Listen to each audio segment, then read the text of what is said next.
if you're a woman dating, can you relate to this?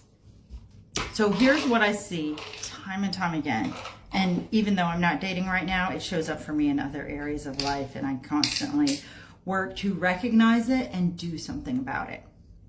You already have a mental list of criteria that you want for this person that you want to be with. It might even not just be a mental list. You might have actually written it down.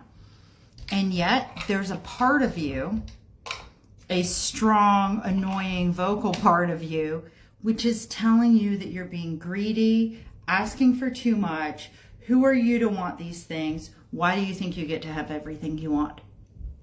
And I want to let you know that voice is in counterbalance to your inner knowing of what you want.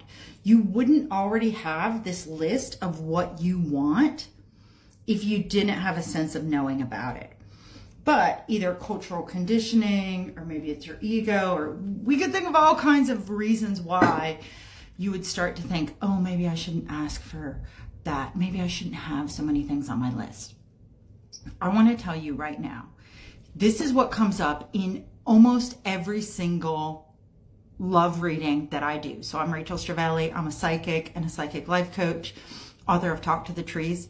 In every single love reading, not only do I see this person that the client who's coming to me is looking for, it's even better than the client lets themselves dream.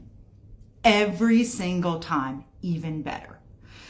It's that way for my husband.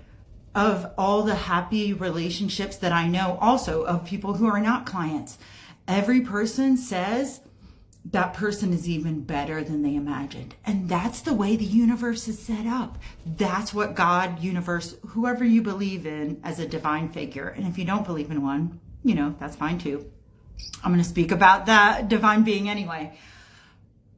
God has dreamed it and imagined it even better for you than you allow yourself to imagine. So go ahead and find whatever you need to talk to that voice that's saying, this is greedy, you're asking for too much.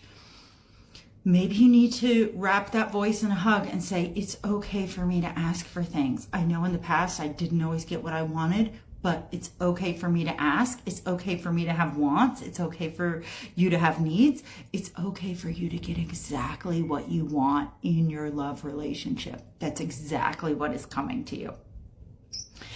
If you have more questions or want me to brainstorm other ways that you could talk to this voice, the one within you that's giving you all the pushback, I can come up with more ideas. If you want to book on one-on-one, you can do that at my profile. And good luck with dating. You really do deserve the best and what you picture as the best.